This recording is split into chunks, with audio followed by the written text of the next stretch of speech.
Luiz Afalon, de 71 anos, foi reeleito prefeito de Gravataí pelo PSDB com 51,17% dos votos válidos. Ele é mais um entrevistado da série Fala Prefeito do Correio do Povo, que ouve os eleitos e reeleitos nas cidades gaúchas em 2024. Luiz Afalon, prefeito reeleito em Gravataí pelo PSDB, seja bem-vindo ao Matriz Podcast, seja bem-vindo ao Correio do Povo. Obrigado pela recepção, pelo convite. Eu acho que é o órgão de imprensa mais antigo do Rio Grande do Sul, né? Então é uma honra para mim estar aqui no Correio do Povo, falando da minha cidade, falando das coisas de Gravataí. Obrigado pelo convite. Prefeito, a gente tem realizado essa série de entrevistas com os eleitos neste ano, no seu caso reeleito, para projetar os principais desafios das cidades do Rio Grande do Sul para os próximos 4 anos, mas principalmente para o ano que vem. Então, lhe questiono, quais o senhor considera que sejam os principais desafios de Gravataí a partir do dia 1º de janeiro de 2025, como o senhor toma posse no segundo mandato? Os desafios sempre são grandes, né? Uma cidade da Grande Porto Alegre sempre tem desafios em todas as áreas. Mas eu pretendo focar muito forte na melhoria da educação, o ensino básico em Gravataí, e um outro desafio também nesse ramo, que é a educação infantil e a educação inclusiva. Tem sido um grande desafio de todos os prefeitos, e melhorar os indicadores do IDEB, por exemplo, é fundamental.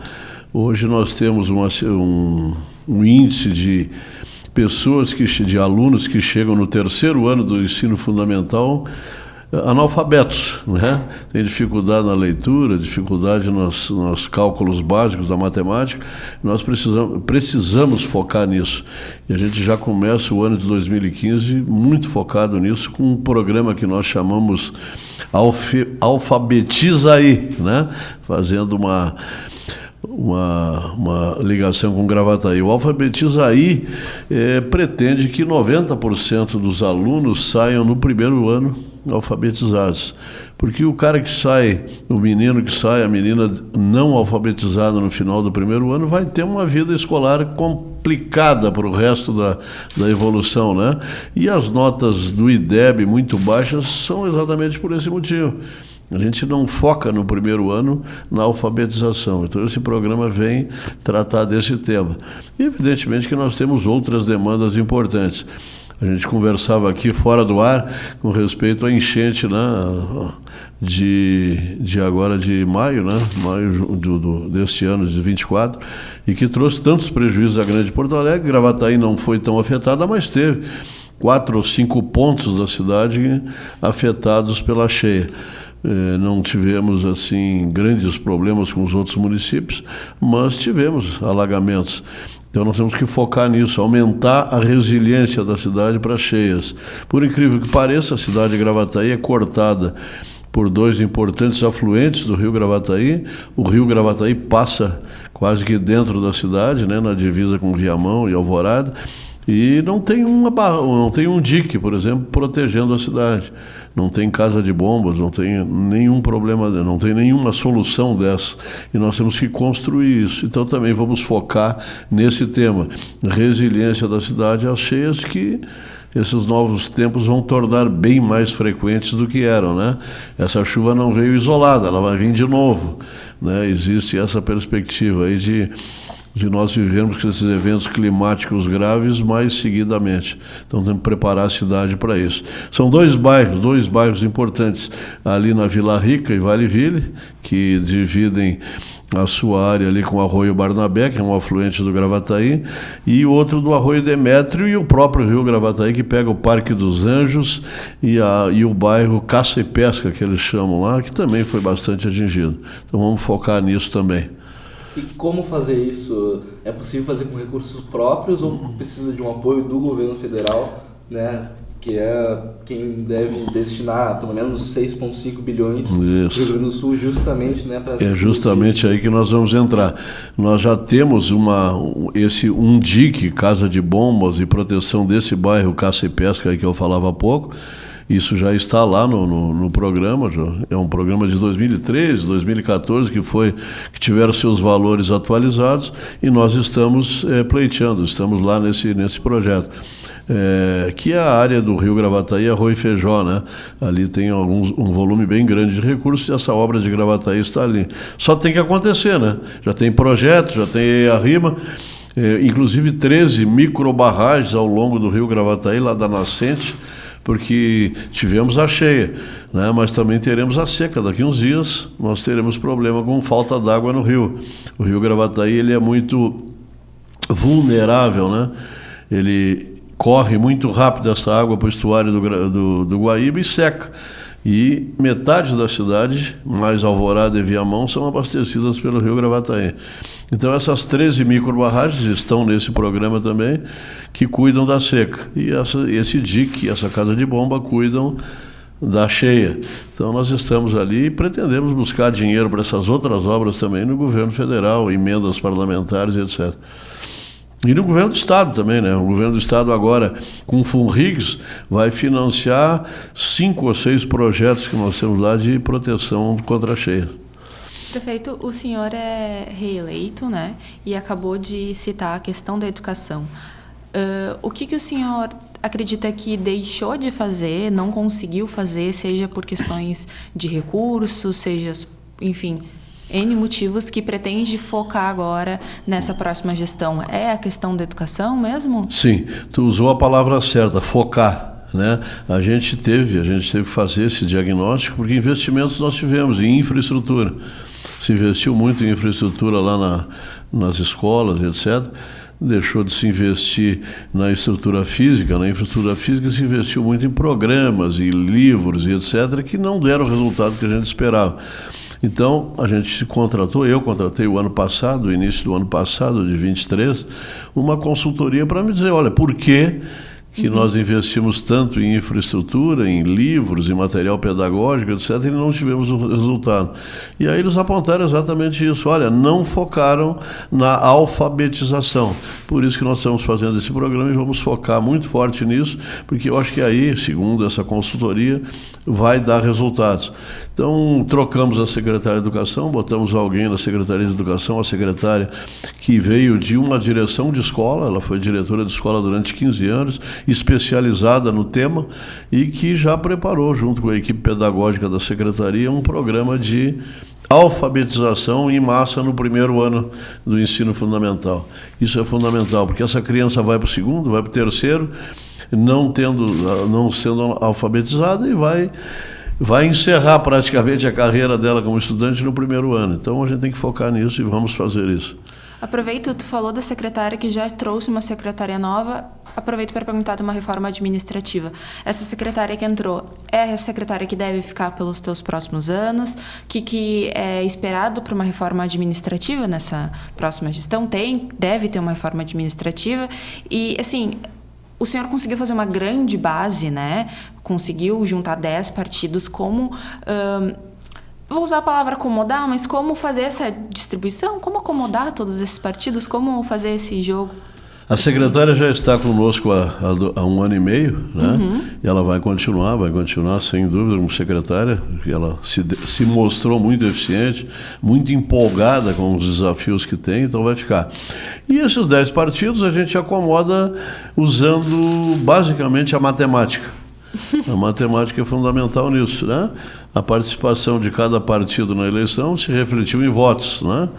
E esses votos que vão dizer qual é a participação de cada partido no governo. Os novos que entraram, né, tiveram essa participação, alguns perderam, outros ganharam, é assim que se resolve. A matemática ninguém contraria, né? Olha, eu quero ter esse tipo... Não quero não, vamos ver o que tu tem direito de participação no governo. A matemática não tem, 2 e 2 ainda são 4, felizmente. A matemática a partir das vagas conquistadas na Câmara, por exemplo? Não, a votação, né? Votação proporcional de cada partido na eleição, né? Olha, eu fiz 3% dos votos da cidade, né? Do governo, da base do governo. Então, vai ter a participação desse tamanho. Eu fiz 10, a participação é 10. Então, porque não tem outro critério, né?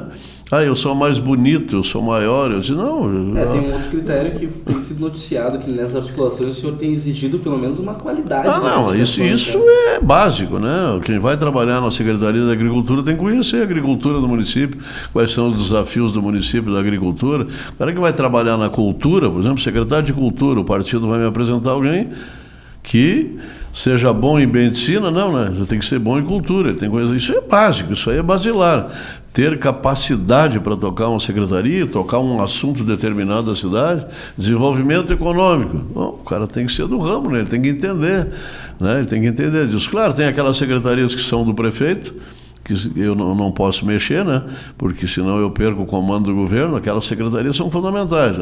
Aquelas eu não quero fazer política partidária, eu quero fazer governo.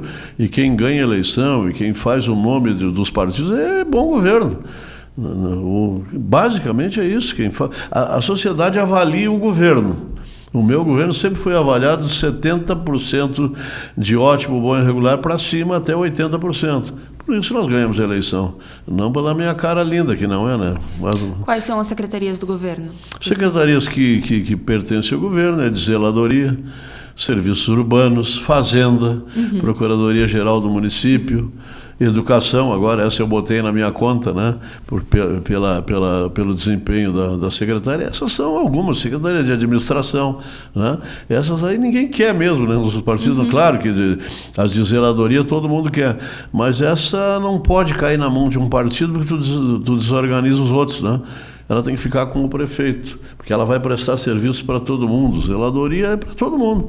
A imagem do governo que se faz na cidade é uma boa zeladoria. Na época que o Fogaça era prefeito de Porto Alegre, ele criou uma frase que se usa até hoje, todo mundo usa, que é prefeiturar, né? Esse verbo não existe, mas ele criou. O Fogaça é poeta, né? Então ele tem direito de criar. Mas é isso. Prefeiturar é cuidar da cidade. O que o cidadão quer? Uma rua limpa, com iluminação pública, bem cuidada, né? O mato cortado, a grama cortada, é isso que o cidadão quer da rua dele, né? Isso é zeladoria, sem buraco, né? Isso é zeladoria. Então fazer isso com eficiência é bom para o governo todo. Agora, se tu entrega uma secretaria dessa para um partido, para um vereador e tal, ele vai dar prioridade para as demandas dele, né? Nem todos, tem alguns que não fariam isso, seguramente. Então essa secretaria tem que ficar com o prefeito, porque ele vai atender a sociedade como um todo de maneira igual. E a matemática é que manda nisso, né? A matemática é fundamental. Prefeito, o senhor é prefeito. Prefeito, o senhor é prefeito de uma cidade grande como Gravataí, que tem um problema, um problema de cidade média, é um problema de médias e grandes cidades, que é mobilidade urbana. E eu acrescento nessa conta a questão da integração com Porto Alegre, que vem sido muito debatido na Grampal. A minha pergunta é mais no sentido de como fazer e de quem o senhor acredita que é responsabilidade por fazer essa integração com Porto Alegre e como melhorar a questão da mobilidade urbana dentro das cidades. Bom, eu tenho um secretário de mobilidade urbana, com uma equipe de mobilidade urbana, gente muito boa lá, né? Que fazem esse trabalho muito bem feito. Então, dentro da cidade, isso é um organismo vivo, né? Todo dia tu tem que estar olhando, medindo, né? Monitorando e tentando melhorar. Isso é sempre, o dia inteiro. Mobilidade urbana é isso, tu estar atento aos problemas que acontecem todos os dias e ter soluções de engenharia para isso, né? Isso a gente faz, tem feito muito bem na cidade e vamos continuar fazendo. A integração com Porto Alegre, basicamente no transporte público, esse é um problema que nós temos, todo mundo tem, né? Ela tem que ser feita pela Metroplan, pelo governo do estado. Nós temos que ter uma agência, uma agência estadual que cuide disso. Está na hora já de fazer isso há muito tempo. A Metroplan, eu não sei como é que está hoje, né? A Metroplan foi extinta no governo Sartori, parece, no governo Ieda, Sartori, mas ela continua viva. Continua recebendo recursos. E tem uma secretaria que cuida desse assunto ali no estado. Então, eu acho que esse é o organismo para isso. A Grampal tem sido parceira A Grampal tem exigido isso do governo. Eu acho que dentro da Grampal nós já fizemos umas 20 reuniões para tratar desse tema, inclusive com o governador do estado presente. E não vai para frente. E não vai para frente. E é um problema que nós temos, né? Um problema que Porto Alegre tem, que toda a grande Porto Alegre tem. Essa integração tem que funcionar, né? Mas está trancada até hoje. Eu acredito que vai sair. Daqui um pouco vai ter algum secretário aí no governo do estado, ou a própria Grampal mesmo vai ter que fazer esse tipo de coisa. Agora tem que ter uma Metroplan viva, né? A Metroplan andava claudicante, mas está aí, continua existindo. Então, quem sabe a Metroplan, revitalizar a Metroplan, ou criar outro órgão, mas que tem que sair, isso é inteligência, né? Que tu bota nesse processo, né? Mas não tem que fazer esse troço andar. Eu acho que vai vindo a Metroplan, né? Eu, se fosse presidente da Metroplan, eu acho que até serei, de repente, né? Até está na minha hora, quem sabe, de ser, né? Passei 4 anos, sou reeleito, todos os partidos já passaram, está na hora do PSDB passar pela presidência da Metroplan, de repente é por aí, né? E a gente fazer esse negócio andar, fazer essa coisa andar de fato. Eu sei que tem muitos interesses que tem que ser contrariados, mas governar também é contrariar interesses, né? É juntar interesses e contrariar alguns. Mas acho que tem que sair, está na hora de sair essa integração de uma forma mais rápida, né? Tem que sair do chão. A Metroplan, para mim, é um belo caminho para isso, né? Teria interesse, então, de presidir a Metroplan? Não, interesse não diria, eu quero, mas está na hora, né? O PSDB tem um espaço lá dentro. Eu fui reeleito, né? Recentemente, não fui presidente no primeiro ano. O presidente foi o prefeito Melo, depois o prefeito de Nova Santa Rita, o prefeito de Esteio, agora é o prefeito de Guaíba, né? Que executa esse momento. Nesses 4 anos, certamente um ano a Grampal. na Grampal. Tá. O senhor falou Não, estou falando na Grampal. Na Grampal. E a Grampal é o grande interessado nesse assunto. Os prefeitos que estão na Grampal são os grandes interessados nesse assunto. A Grampal que é o consórcio da Associação dos Municípios da Região Metropolitana. Claro, exatamente. Exatamente. Então, nós teremos que... A Grampal, isso foi... Olha, o primeiro ano desse 21, acho que foi o Melo o presidente, acho que não foi o Melo. Foi, 21 foi o Melo. Ele vem Melo. falando isso desde lá, depois o segundo presidente também, o terceiro. Nós já tivemos 20 reuniões desse assunto e isso não anda. Nós já ouvimos o secretário do governo do estado, 3 ou 4 secretários e tal, e esse troço não tem andado, mas está na hora de andar. Nós temos que estudar mais detalhadamente esse tema. Chegamos a contratar consultoria na Metroplan, né? O secretário hoje de Mobilidade Urbana aqui de Porto Alegre foi, acho que até contratado para isso, para fazer um programa, mas não andou. O negócio é que não, depois ele assumiu Porto Alegre, na época ele já foi de Gravataí também, o Adão Castro, né? Ele foi secretário de Mobilidade Urbana em Gravataí. Lá na Grampal ele trabalhou muito nesse assunto, fez palestras e aí veio para Porto Alegre, aqui para o secretário de Mobilidade de Porto Alegre, mas é o interesse de todos os municípios nessa integração de uma forma mais efetiva. Até porque nesse meio tempo... as passagens, elas continuam... As prefeituras continuam subsidiando as passagens. Subsidiando, eu subsidio lá a passagem. E as passagens continuam caras, né? Esse é um ponto. Eu subsidio a urbana, né? A urbana, mas a interurbana, o Estado, de vez em quando, bota lá 100 milhões, 50 milhões, senão não sobrevive. Assim mesmo, como você destacar. Sei lá, nós temos que ter uma solução. Por exemplo, eu vou licitar lá em Gravataí, eu tenho que licitar o meu contrato com a Sogil lá, vence em 2026. Eu estou preparando já, 25 eu vou preparar o termo de referência para licitar, mas tem que ser um outro modelo completamente diferente, né? O mundo mudou. Esse modelo que está aí é lá do tempo do Getúlio Vargas, deve ser ônibus, 45 lugares, não sei quantos de pé, grandes ônibus, então tem que mudar isso. E o que tem que mudar? Tudo, né? Hoje tem outros modelos aí de transporte, né? E a gente tem que considerar isso na licitação. Por exemplo, por que hoje eu subsidio lá? Porque se eu não subsidiar, não anda, não tem ônibus na cidade. Né? A passagem deveria estar R$ 8, R$ 9.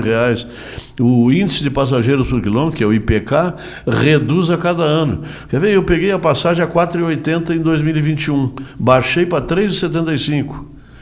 Depois, agora hoje está em 4,50.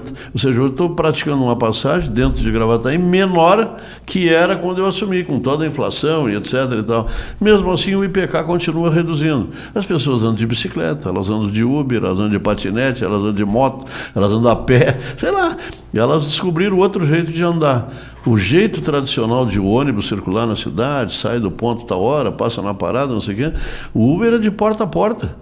E tem casos que dentro da cidade de Gravataí é mais barato andar de Uber, porta a porta, do que de ônibus. E muito mais confortável, né? Então tem que mudar. Todo o sistema de transporte tem que ser pensado de uma outra maneira, né? Eu ando aqui em Porto Alegre, está cheio de patinete aqui, cheio de gente andando de patinete. Esses caras não estão andando de ônibus, né? Então nós temos que mudar isso, esse conceito.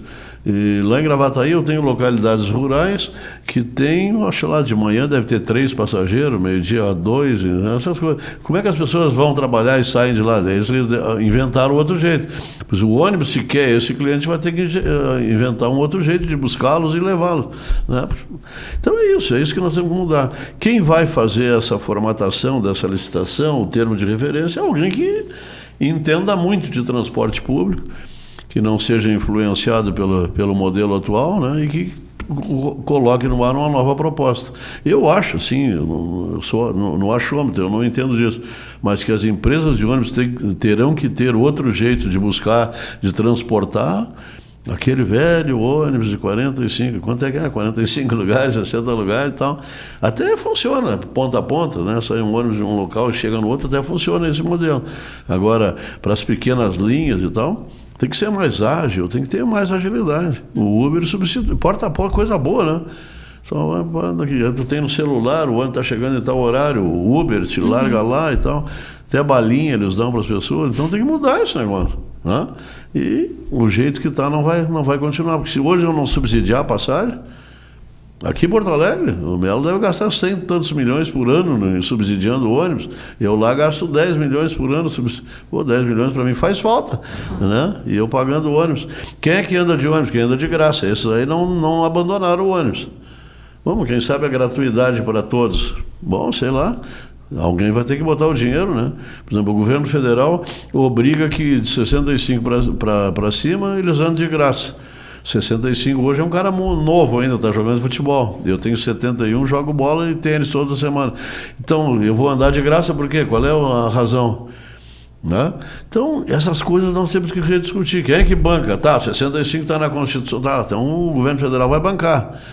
Lá em Gravataí, de 60 para cima, tem uma lei municipal lá que de 60 não paga. Então só anda 35, 40% das pessoas que andam de ônibus não pagam. Os que estão pagando vêm do Vale Transporte que o empregador paga. Sei lá, essas coisas todas tu tem que colocar no jogo. E quem é que paga mesmo na roleta? Então, sei lá, nós temos que discutir ônibus de uma forma diferente. Saúde pública. Diga. Como melhorar o atendimento do Dom João Becker? Dom João Becker. Do Dom João Becker. Tá. O hospital ele tem uma parceria com Santa Casa, né? Faz algum tempo, mas ainda há relatos de pacientes na emergência, passando dias, às vezes semanas, nos corredores. O hospital ele é uma referência ali também para Cachoeirinha, porque o Padre Jeremias ele não tem um atendimento da magnitude que o Dom João Becker tem. Como melhorar esse atendimento e, enfim. O Dom João Becker foi construído na década de 60, né? Por uma cidade que tinha, sei lá, 60 mil habitantes. Hoje, Gravataí tem 300 mil e essa interação toda facilitada pela mobilidade urbana com as cidades vizinhas, né? E ele continua do mesmo tamanho. Quer dizer, agora nós estamos melhorando um pouquinho. Então, Gravataí precisava ter, segundo os especialistas, algo em 800 leitos SUS. Tem 120 e poucos. Então, tem que aumentar 5, 6 vezes o tamanho do hospital. Construir um novo hospital, essa é uma saída, uma solução. Nós já construímos uma nova UTI com 20 leitos. Ainda é insuficiente, mas passamos de 10 para 20 e uma UTI completamente nova. A emergência do hospital, que era um caos, um caco de emergência, muito feio, muito ruim, muito deficiente, nós fizemos a Santa Casa, junto com a Prefeitura, junto com emendas parlamentares, uma nova emergência, com 3 vezes o número de leitos. Fizemos a primeira fase, agora vamos para a segunda e para a terceira. Alguém tem que financiar isso. O município tem ajudado, emendas parlamentares, o Estado já prometeu que vai nos ajudar a fazer a segunda fase, nós temos que fazer a terceira. Fazer um hospital novo já tem um projeto, a Santa Casa tem um projeto, mas custa 300 milhões de reais, 200 a 300 milhões de reais, né, que custa para fazer um hospital novo. Bom, essa luta continua, nós temos que buscar recursos para isso, através de parceiros privados. Nós temos legislação em Gravataí que permite tu abater imposto, IPTU e etc., e reverter para o hospital. A gente tem essa lei. A bancada, nós temos uma coligação lá com 10, 11 partidos, né? Então as bancadas vão ter que ser visitadas com esse projeto, os deputados botar dinheiro lá. Então, nós não temos uma Nora Teixeira em Gravataí, como teve a Santa Casa aqui, mas esse é o caminho, dos empresários botar dinheiro. O nosso grande problema, eu acho que não é um problema, mas também talvez uma solução, as empresas que operam em Gravataí, elas normalmente, tem empresa lá de Gravataí que certamente botou dinheiro no Nora Teixeira, né?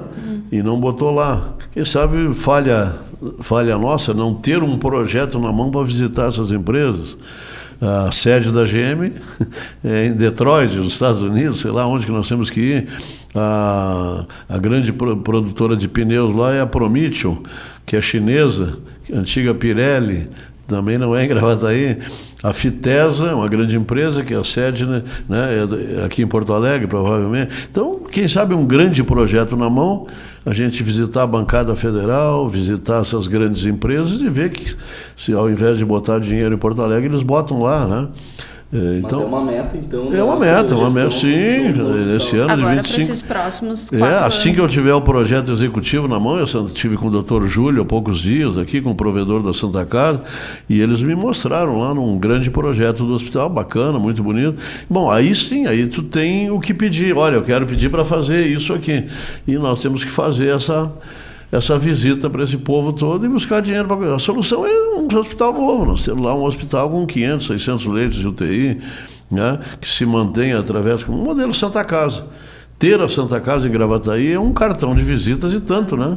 E tem local também já? Tem local, eles têm o prédio, eles têm o terreno, eles têm local, um prédio onde era a residência das antigas irmãs que mandavam no hospital, esse prédio reformulado, uma passarela por cima, ligando com o hospital, fica na frente do hospital, passa pela rua Dr. Luiz, ali, a rua de trás do Dom João Beck. Então tem já o projeto. Ali no centro também. Eu digo como uma pessoa que morou muito perto de Gravataí. Exatamente no centro. Ali dá para fazer um hospital, já tem projeto bonito e tal. Já tem um prédio que foi construído de 4 andares ali, onde é a nova emergência, e mais 3 andares de especialidades e tal, institutos aqui da Santa Casa que vão para lá. Para planos privados, o privado subsidia a tabela SUS, que é ridícula, né? Diga-se de passagem, ridícula a tabela SUS.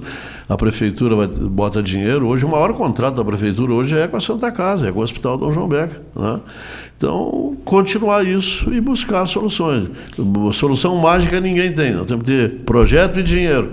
E a prefeitura não tem como fazer um hospital público, tirem isso da cabeça. Perguntar aí, se é um hospital nos mesmos moldes da Santa Casa, que é meio isso, particular, pé no chão. e SUS Santa também. Casa, uma instituição de credibilidade, com 200 anos de medicina, né?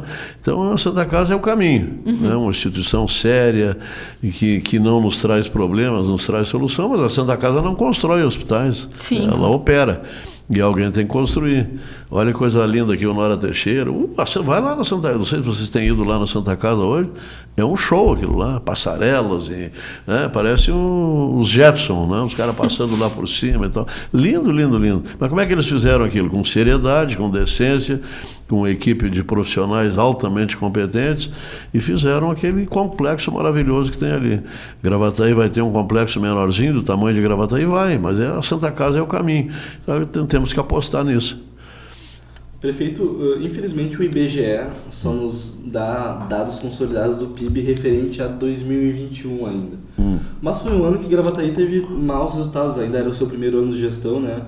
Foi a única cidade da região metropolitana com queda no PIB, também foi a única... 21 ainda. A única cidade com indústria automobilística no Brasil até queda no PIB, mas são dados consolidados de 3 anos atrás, de 2021. Desde então, houve recuperação econômica no município? Sim, o ano de 23 e 24 já é maior que 2019. 21 nós pagamos, pandemia. Parou o polo automotivo. Pois é. E, como ele representa 50% da nossa arrecadação, ele influenciou diretamente no PIB, né? Então, ter uma indústria de automobilismo que é muito bom, ser GM dependente é muito bom, né? O brabo é ser dependente de outra coisa, que isso não. Da GM é bom ser dependente. Porém, nessa parada, nós fomos afetados diretamente. Tanto que o ano de 23 e 24 foram os piores anos que Gravataí já teve do ponto de vista de arrecadação desde que eu estou lá no município. Por quê? Porque parou 20, reflete em 22, 23, parou 21. 22, por exemplo, ela retomou a produção, mas faltava componentes, lembram disso? Sim. E aí não podia entregar os carros e tal, porque faltava, sei lá qual é o componente, mas não podia entregar. Então, 23 e 24 já foram bem melhor do que 19 antes da pandemia. Então já houve a recuperação econômica que vai se refletir agora no ano que vem. 25 já vai ser um ano melhor, 26 melhor ainda. Então, esse é o motivo. A GM tem anunciado o investimento robusto, né? Anunciou Sim. 1,2 bilhão de investimentos e até inclusive um modelo inédito para 2026, né? Está lá, então, já adaptaram a fábrica para isso. Nessa esteira da GM Dependência vai ter então uma perspectiva de melhorar sem a dúvida. A gente tinha uma ideia no início, né, com o que aconteceu com a Bahia, a gente tinha medo, né? A Ford foi embora. Sim. E se a GM vai embora de Gravataí. Mas não, pelo contrário, estão investindo, anunciaram investimentos, já fizeram a adaptação da fábrica, estão investindo num novo modelo. Aquela maluquice no início, porque o carro é elétrico, agora vai... Não, é bem assim, né? Ainda o carro, a combustão ainda vai ser a bola da vez por muitos e muitos anos, e o Brasil se adaptando à condição do elétrico. Não sei se o elétrico vai pegar ou não vai pegar, mas não é o que era, né? A gente imagina, quem não produzir carro elétrico nos próximos anos está fora. Não é bem assim, né? A gente já viu que não é bem assim. A Toyota é um exemplo disso, né? A Toyota só está olhando, tem carros elétricos maravilhosos, mas continua investindo nos carros a combustão. Então é isso, né? Então, ser dependente da GM é bom, a GM está investindo no município, e a gente depende dela, né? Depende muito fortemente dela. Mas é uma boa dependência. Nessa questão da atração de investimento, a gente tem conversado com vários prefeitos, né? E alguns deles relataram que há um novo momento para as cidades gaúchas. A gente sempre fala, por exemplo, em segurança jurídica para ter investimento, mas há um novo fator que é a segurança climática. E Gravataí foi um dos municípios menos atingidos pelas enchentes da região metropolitana aqui. Sim. Né? Acredita que esse, para futuro, curto e médio prazo, vai ser um fator determinante para que as empresas investam? Já está sendo. Para morar, né? As pessoas que moravam nessas cidades que foram grandemente afetadas estão olhando para lá, né? A posição geográfica de Gravataí é fantástica, né? Na frente da Freeway. A Freeway é o grande diferencial, né? Caminho do Mar, Caminho da Serra, pela RS 20, né, por ali. Então, Gravataí tem uma posição geográfica fantástica. A enchente, né, que foi o desastre de muita gente, nos ajudou as pessoas a enxergar isso. E eu quero agora, em seguida, nesse novo ciclo aí, posicionar mais fortemente Gravataí como um grande lugar para morar. Porque para investir eles já sabem que era. Por exemplo, hoje é um polo de logística, né? As grandes empresas de logística estão em Gravataí pela localização geográfica. Isso está aumentando, né? Cada vez mais grandes complexos de logística estão se instalando em Gravataí. Tem hoje 4 em implantação, 4 novos em implantação em Gravataí. Quais? A Log, com um segundo empreendimento. Tem um lá na RS 30, que está sendo implantado, está em obra já, que é não me lembro o nome da empresa. Aquela de Nova Santa Rita, está com um projeto sendo aprovado na cidade já, ali na 118, onde era o antigo parque de eventos. E tem um quarto, que eu não me lembro como é o nome do quarto, são 4 empreendimentos novos lá que estão sendo implantados. É esse que eu te falei ali na 118, é da La Santa, junto com aquele empreendimento lá de Nova Santa Rita, inclusive a Amazon, numa segunda fase, está indo para lá. Então tem grandes empreendimentos imobiliários desse ramo indo para Gravataí. Imobiliários, se investe algo em torno de 250 a 300 milhões por ano em Gravataí, em condomínios, para as pessoas morar. Até porque né? Gravataí tem espaço, Tem né? espaço, 500 quilômetros quadrados, é do tamanho de Porto Alegre, né? Porto Alegre é enorme, né? E ela é do tamanho de Porto Alegre. A divisa de Gravataí vai lá em Glorinha, depois do pedágio. Olha que tem de área na frente da Freeway, né? Para se desenvolver.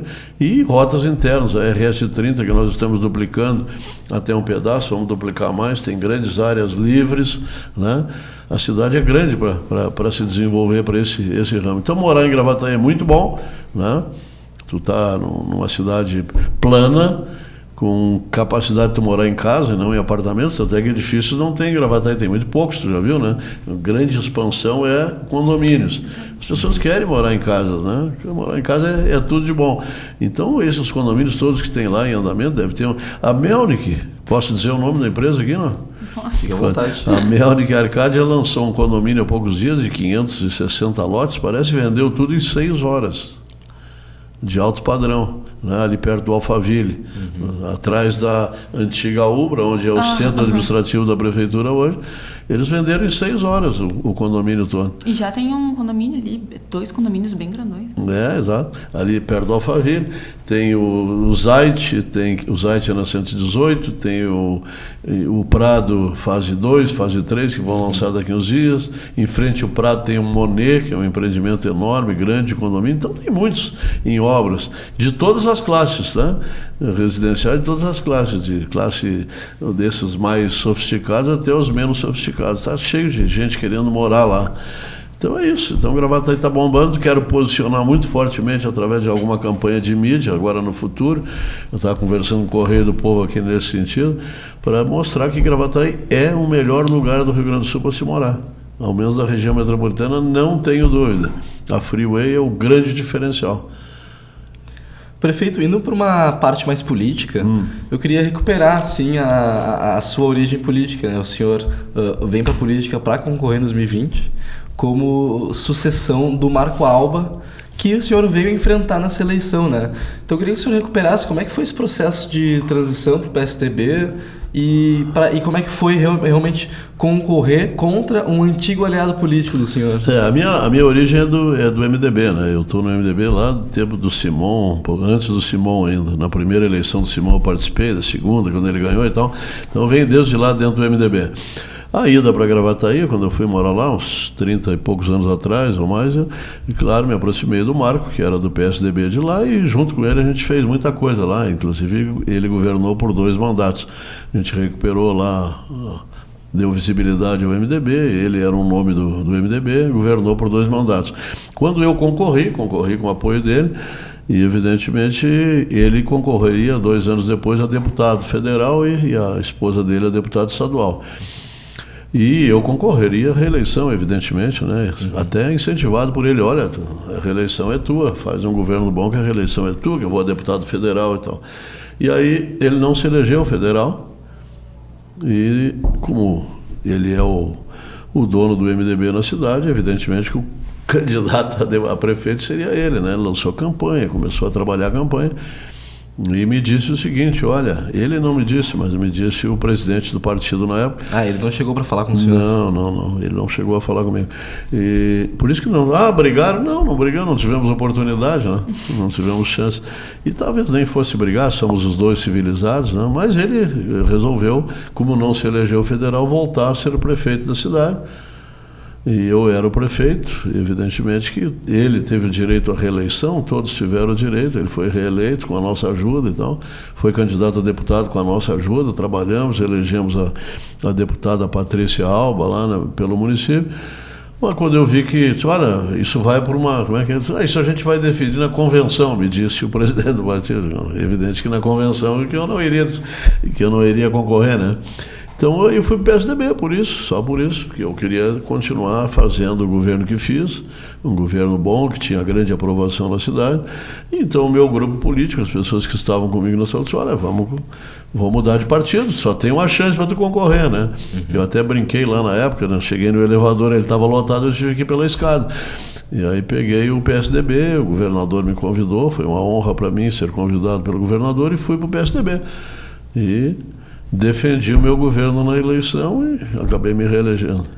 Como é que está essa relação interna no PSDB, né? Um novo partido para o senhor, a relação com o governador Eduardo Leite, até porque a gente vê um momento dos tucanos muito difícil no Brasil, não conseguiu fazer vereadores em São Paulo, não conseguiu fazer vereadores em Belo Horizonte, reduziu o número de prefeituras, porém no Rio Grande do Sul ganha uma certa sobrevida e a gente observa quase que uma mudança de polo, né?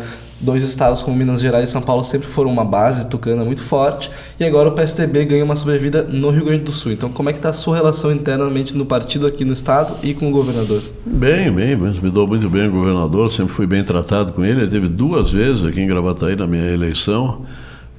E o partido aqui cresceu, né? O partido no estado cresceu. O que vai acontecer no futuro? Se fala de tudo, né? Eu estou ouvindo. Eu tenho uma relação boa com o partido, com o governador, com a presidente Paula Mascarenhas, que é prefeita de Pelotas e tal, que deve ser secretária, parece que até foi convidada para ser secretária. Então tem uma relação boa, tranquila. Lá em Gravataí nós temos a maior bancada, né? A maior bancada é nossa, fizemos a maior votação. Então o partido, mas claro, vamos avaliar o que vai acontecer, não sei. Dizem que a federação aumenta, a PSDB Cidadania vai aumentar com outros partidos, o que tem de boato, mas é a hora própria para isso, né? Eu não estou preocupado com isso. Uma eleição acaba, já começa imediatamente a outra. Já começa a outra, né? Eu não estou muito preocupado com esse assunto, não sei qual é o caminho do governador. Pois né? E tem gente que não quer deixar a eleição de Gravataí acabar, né? Eu preciso questionar o senhor tem sofrido uma ação de investigação judicial eleitoral, uma AIJ, né? Que está tramitando na justiça, movida justamente pela coligação encabeçada, né, pelo Marco Alba. Sim. Como é que está esse processo? O senhor teme que possa perder um mandato? Não. Isso já aconteceu anteriormente em Gravataí, né? Mas não tem a mínima possibilidade, porque a decisão da juíza em Gravataí foi uma decisão técnica, mas muito bem fundamentada. Eles juntaram um monte de cacos, né, de antes da eleição, inclusive, quando não existia candidaturas e tal, mas é aquela velha mania de sobreviver à luta, né? Talvez ele tenha que prestar conta para os parceiros dele, e o jeito que ele achou de prestar conta foi por aí, né? Mas não tem lógica. Eu e o vice-prefeito Levi não cometemos nenhum ato ilegal de campanha, né? Nenhum. Todos eles dentro da legalidade. Respeitei todos os prazos, respeitei tudo. Aí eles veem que tem uma menina que trabalhava com o prefeito, que não sei o que. Todo prefeito tem alguém que faz a sua mídia. Ela que comanda as... Não, mas nunca foi. Então, olha, nenhum daqueles elementos levantados a juíza destruiu com todos, né? A promotora lá do município, por uma questão de opinião dela, né? Ela acha que tem que continuar. Então fez uma apelação ao TRE, já estamos com a defesa pronta, né? A melhor defesa para mim, eu vejo, é o despacho da juíza eleitoral de Gravataí, né? Foi um despacho técnico perfeito, muito lindo. Temos advogados competentes tratando desse assunto, não vejo risco nenhum. Dia 18 de dezembro tem a diplomação e segue o baile normalmente. Mas a opinião da promotora é que ela foi bem forte, né? Inclusive. Mas o senhor então tem convicção de que Gravataí não vai ter uma nova eleição como ocorreu lá em 2016, 2017 também? Lá era diferente. Lá existia uma condenação do candidato do Daniel Bordião, que ganhou a eleição do Marco Alba. E que concorreu de novo nesse concorreu ano. Agora limpo. Agora ele concorreu limpo. Ele tinha pendências ainda, era diferente. Eu não tenho pendência nenhuma. E não fiz nada de errado. Então, está provado isso. Mas são frágeis as acusações, muito frágeis, sem comprovação, sem nada. Então, não me preocupo com isso. Vou me defender, evidentemente. A defesa está armada, está tudo bem organizado, mas segue o baile normalmente. Isso faz parte de uma estratégia que deu certo no passado e quer repetir agora, né? Fui eleito com 51,17% dos votos, né? Então, não tenho dúvida nenhuma. Não usei máquina, não usei nada, cumpri toda a regra. Então, não tenho medo nenhum disso. Bom, Luiz Afalon, do PSDB, conhecido como o prefeito Zafa, em Gravataí. Isso. Muito obrigado por ceder seu tempo aqui nessa entrevista ao Correio do Povo e parabéns pela reeleição. Obrigado, e sempre às ordens lá em Gravataí, sempre que vocês tiverem alguma pauta lá, usem a Boazi do Zafa, né? Esse é meu apelido de infância, né? Eu sou o Zafa para a família toda, e acabou pegando o Zafa, e deu, sou eu mesmo, tá? Tá certo. À disposição de vocês e obrigado pelo espaço. Muito obrigada. Muito obrigado.